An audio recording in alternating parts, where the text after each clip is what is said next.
Welcome to our 5-minute Bible study in the book of Romans.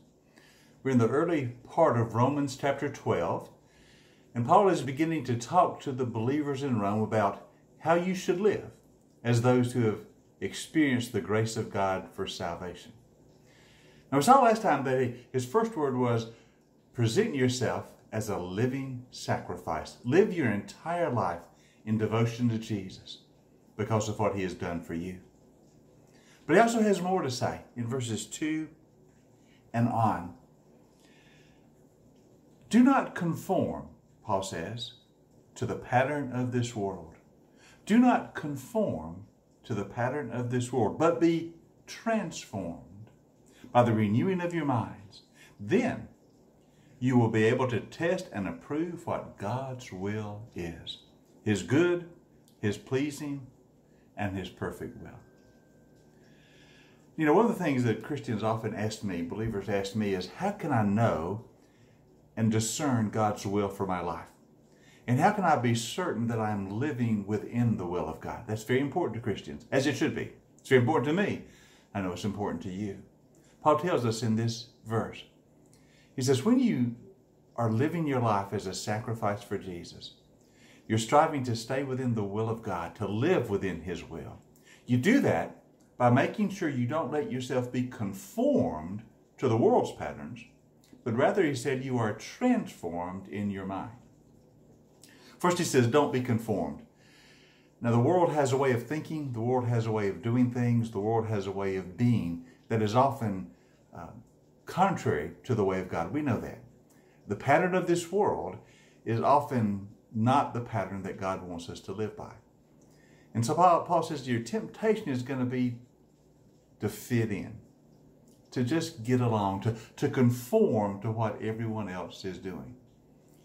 And a lot of times we talk about peer pressure, the pressure to do what everybody else is doing. This is what Paul means by the pattern of this world, that pressure the world puts on us just to be like everybody else, to think like everybody else, to do like everybody else. But so often, this world's pattern is not according to what God wants. And so we must resist that pressure to fit in to the world's ways when the world's ways are contrary to God's law. We must not allow ourselves to be molded into the pattern of this world. Don't conform, says Paul, to what the world thinks. Instead, allow God to transform you. Allow God to change you from the inside out. Now, the word transformation in the original Greek is metamorpheo, from which we get the word metamorphosis. You know, that wonderful transformation that a caterpillar goes through when it is metamorphosized into a butterfly. Paul says, you want this kind of change in your life. You want the grace of God to so get a hold of you that it actually changes the way you think and the way you view things. It transforms you, beginning with your spirit, your soul, and then out through your life. You are transformed by the power of God. And that transformation keeps you from being conformed to the world. Now, he says you're transformed in your mind and in the way you think. In another of Paul's letters, he said we need to take every thought captive for Jesus Christ. And what it means by that is we need to learn to let the ways we think and the way we formulate our thoughts be transformed by the grace of Christ so that we begin to think in a Christ-like manner. And all of our life, therefore, is transformed. And we are able to resist the pressure to be conformed. You know, the power of God is the power to change us from the inside out. The power of God is the power to make us into new people. It is the power of transformation.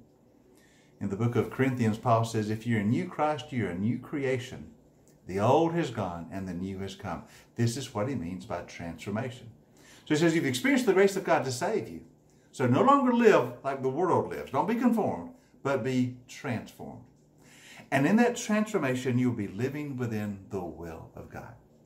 When you allow God to change you from the inside out, when you allow him to transform you from the inside out, his grace does that for you, then you will be within his will because that is God's will for you. And then you'll be able to discern what God's will is for your life. As you begin to think in a Christ-like manner, have your mind transformed, you will intuitively begin to recognize God's will for your life. You know, when I was growing up, oftentimes I would have to consider, what is it my parents want me to do? What is their will for my life? I want to be in obedience to my parents. At least most of the time I did. And how would I know what my parents wanted of me? Well, I could ask them, of course. But you know, most of the time, I knew what my parents' will was. I knew the kind of things they expected of me, and I knew the kind of things they wanted from me. I knew their will for my life simply because I knew them. So when I was with my friends and they started to do something I knew I shouldn't do, I knew my parents well enough to know whether they would approve or disapprove. That's what happens when you're transformed. You begin to know God so well that you intuitively know His will. Oftentimes in a situation, you'll know what God's will is for your life simply because you know Him. You see, your mind has been transformed by His grace. You know Him, and so you know the kind of things He wants for your life. This is the way you know the will of God, just by knowing Him, by having your mind transformed. And so Paul says to us, don't allow yourself to be conformed to the world's pattern, but rather be transformed by the renewing of your mind. And then you will be able to test, to prove, to know what the will of God for you is, His perfect and His pleasing will. I hope you know that transforming power of God's grace in your life today. I hope you know what it is to be changed into His image and to know His will for your life. That's His plan for us all. Let's walk in it today, okay? Hope you have a great day today, and I look forward to seeing you next time in our 5-minute Bible study in the book of Romans.